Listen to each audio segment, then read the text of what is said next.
जय श्याम जय जय हनुमान। नमस्ते जी, नमस्ते। Welcome to court room. Wishing you a very happy new year. तो जैसे ही साल स्टार्ट हुआ, supreme court came out with two judgments. It delivered two judgments. One is the नोटबंदी judgment, जिसमें जस्टिस नागरत्न also descended. यहाँ पे भी एक और judgment I which relates to freedom of speech and expression and whether एक citizen का freedom of speech and expression can violate somebody else's Article 21, that is right to life and personal liberty, both given under Part 3 of the Constitution, that is Article 12 to 35. And what can the state do about it? How much is the state liable if one of those persons is a minister? So judgment का नाम है Kaushal Kishore versus State of UP. It relates to freedom of speech and expression and the government's vicarious liability, जिसमें भी Justice B.V. Nagaratna, who will be the first woman CJI in the future, has written. कई law legal reporting portals कह रहे हैं जी ये dissent है, कई कह रहे हैं unanimous verdict है. I would say it is a unanimous verdict, but her reasoning, her ratio is slightly more elaborate. It is a different perspective on the same problem. It's not exactly a dissent. So Azam Khan, a minister in the UP government back in the day in 2016, this will also be referred to as the Azam Khan freedom of speech case later on in common everyday parlance. So 2016 में in July, this was a very unfortunate incident that happened back in the day. A young girl and a mother were gang raped. And they were pulled out of their car somewhere along the national highway that passes through Bulandshahr. तो वहाँ पे ये बहुत ही घटिया वारदात हुई थी जो ज़िंदगी में आए दिन आजकल तो कुछ ज़्यादा ही होना शुरू हो गया है. But it was quite an ugly incident, and Azam Khan, a minister back in the day, remarked that this is a political conspiracy against the UP government, which wasn't exactly a remark to be made at such an incident. But this unfortunate remark was made. And the victims approached the Supreme Court by a writ in August 2016 itself.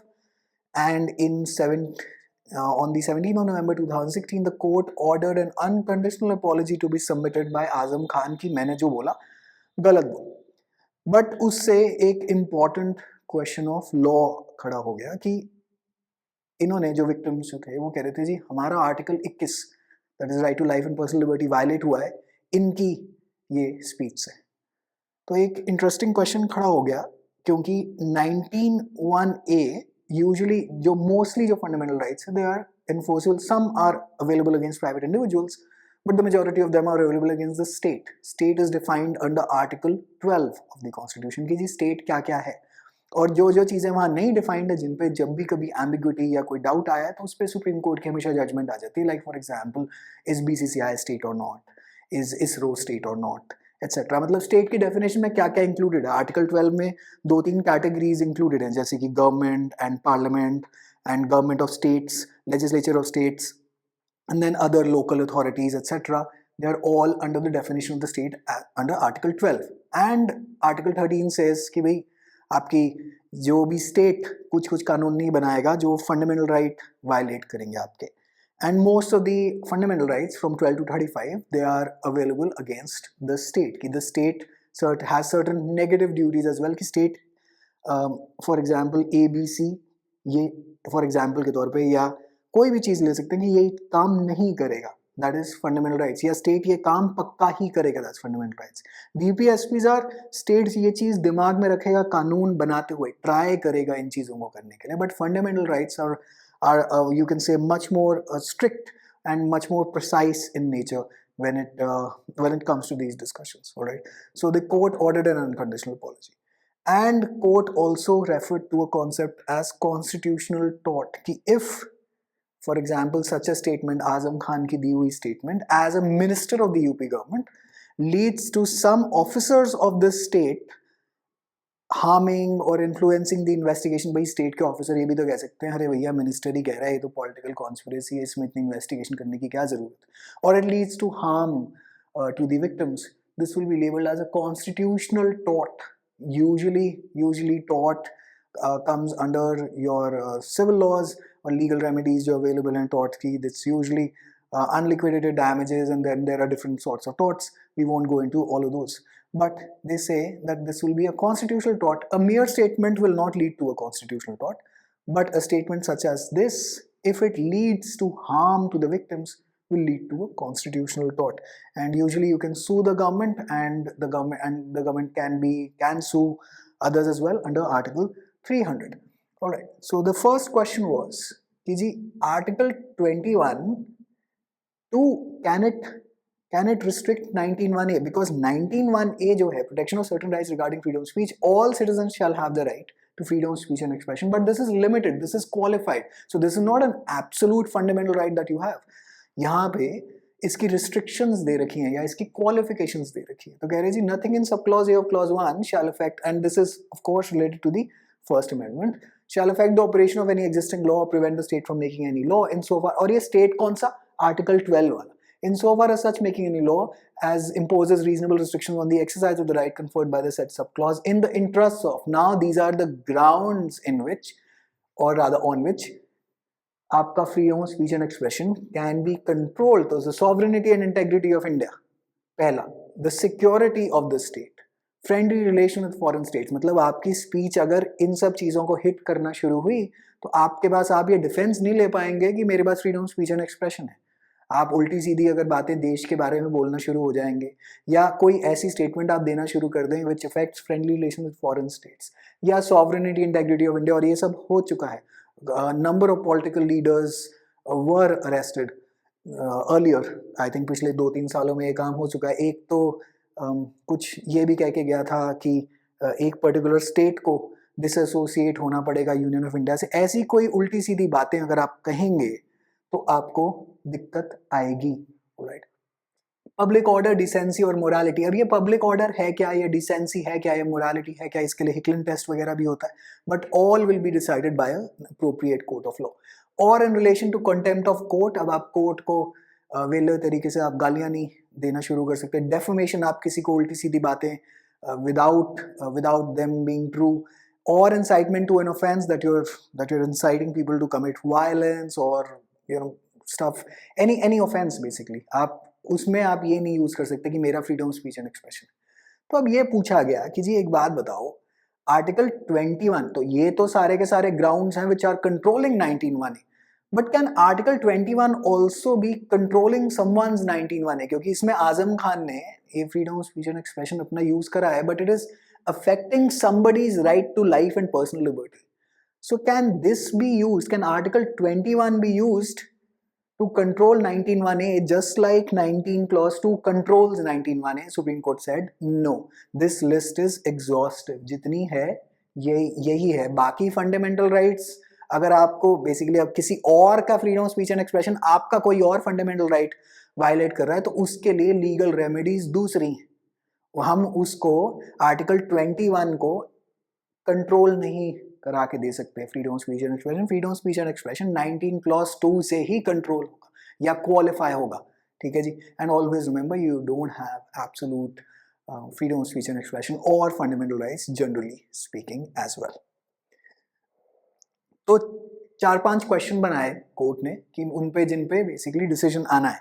तो 19(1)(a can only be restricted by 19 clause 2 and not other fundamental rights. So 19 clause 1 subclause A can only be controlled by 19 clause 2 and not other fundamental rights. ये supreme court ने decision देते हैं. अब क्या कह रहे हैं जी, मेन क्वेश्चंस के बारे में डिस्कशन कर लेते हैं ताकि एक समरी हो जाए हमारे पास. Can other restrictions be imposed on freedom of speech and expression? Same कि 19 clause 2 के अलावा भी कोई ऐसी कोई दूसरे फंडामेंटल राइट्स अगर वायलेट हो रहे हैं तो क्या उससे किसी के 19(1)(a can it be controlled? Supreme court decide no. Justice B.V. Nagarathna, जो कि as I told you earlier will be the first woman CJI, she gave a separate opinion which, और उन्होंने टेबल बना के दिया. बड़े कमाल के उन्होंने टेबल बनाई है और बड़ा अच्छा काम करा. बड़ा अच्छा. It has been the judgment has been authored. It's a 300-page judgment, but it's been authored quite well, especially her opinion. अगर आप constitutional law वैसे भी पढ़ना चाहते हो and if you want to have a deep insight into Article 19, you can read her opinion. जैसे B.V. Nagarathna ने कहा कि जी hate speech जो है, now speech अलग अलग प्रकार की, उनमें से एक है hate speech. It strikes at the words equality and fraternity as given in the preamble, and we need to do something about it. So even though we have said नहीं वो नहीं कंट्रोल कर सकते, 19(1)(a) cannot be control anything beyond 19(2), but we still need something. तो उन्होंने एक article 51A याद दिलाया. Article 51A is fundamental duties which are under Part 4A inserted by the 42nd Amendment 1976. एक ड्यूटी नंबर है E, to promote harmony and the spirit of common brotherhood amongst all people of India.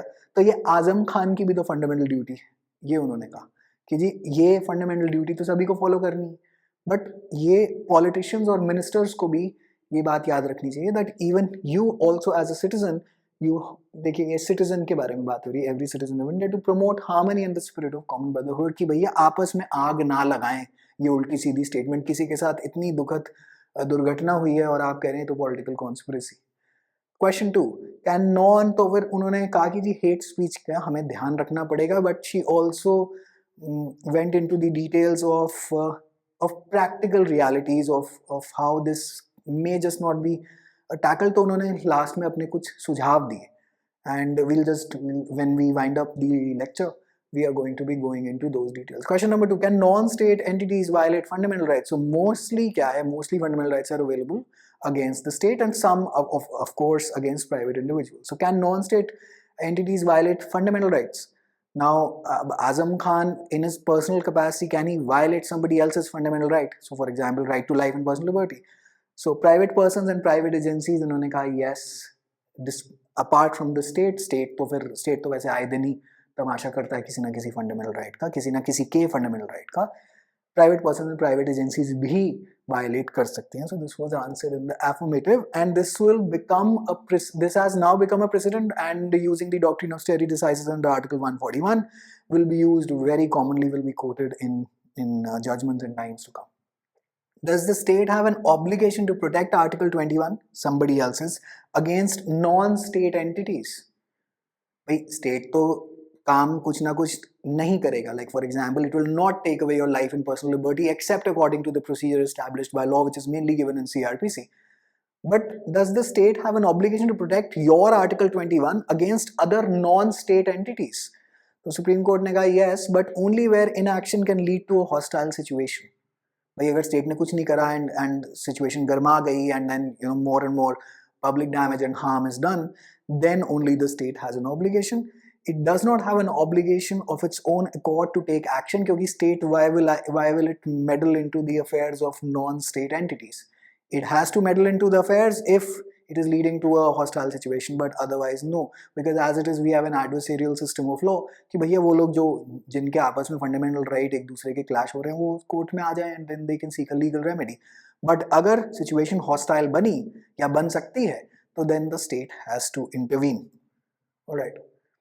Then she also, Justice B.V. Nagratna also went into the habeas corpus aspect of Article 21 कि जी वो तो अगर किसी ने private person ने भी illegal detention करी है and then the state has to get activated, otherwise तो ऐसे बहुत ज़्यादा बदतमीजी हो जाएगी देश में. But those are finer points of the judgment. I'm not going to go into those. Those are only reserved for research sort of details for CLAT PG and other higher level law exams. Can statements be attributed to the government? Well, statements which violates fundamental rights, can they be attributed to the government? In this case, Azam Khan as a minister has said these statements. So again, Justice B.V. Nagratna went into the restriction of personal capacity versus official capacity. कि personal capacity में statement दिया, official capacity में statement दिया. अगर personal capacity में दिया तो obviously it cannot be attributed to the government. Official capacity में दिया then yes, provided that the government agrees कि यही हमारा ऑफिशियल व्यू पॉइंट है. Then the question arises that can government be held responsible for statements made by public officials which violate fundamental rights? So एक broadly एक precedent दे दिया कि government cannot be held liable. However, if there are action and consequences based on such statements, that is, if it leads to a constitutional tort, then the government is liable. And Rudul Shah versus State of Bihar was referred to, which is a classic case on the concept of compensatory jurisprudence in constitutional law. जब भी आप constitutional law पढ़ें तो Rudul Shah versus State of Bihar is a landmark case. And then the 267th Law Commission report was also referred to, जिन्होंने hate speech recommend करी थी कि hate speech के clauses such as sections 153C and 505A, numbers याद करने की जरूरत नहीं है आपको, that they be inserted in the appropriate statutes. तो समरी में लास्ट में जो उन्होंने जस्टिस नागरत्न जी ने सुझाव दिए, now these are just you can say suggestions, mere suggestions, कि parliament in its wisdom can decide to enact a legislation on hate speech, and ये सब काम ताकि मिनिस्टर वगैरह ना करें कि किसी को कुछ भी बोल देते हैं, and as it is they have parliamentary privileges if said on the floor of the house under article 105, इनके ऊपर वैसे भी कोई केस वेस लग नहीं सकता. That political parties should issue a code of conduct for its own ministers and MPs and basically members of the parties to adhere to, क्योंकि आम आदमी को तो ये लोग कुछ ज़्यादा समझते नहीं, अपना parallel power structure चलाते हैं, as we all know. And people should approach the court for civil and criminal remedies in case such speech is directed towards them, and they should seek the appropriate legal remedy, जो कि general कानून पे बातचीत है. So that is the gist of this judgment. Hopefully it has been of help to you. This is a very crucial judgment and will most likely appear in any and all entrance exams in 2023. तो नाम वाम भी याद रखना and overall broadly concept भी इसके याद रखने. Alright, wishing you all the very best. Take care. I will see you in the notebandi wali judgment discussion that we'll do in a couple of days. Take care. Bye.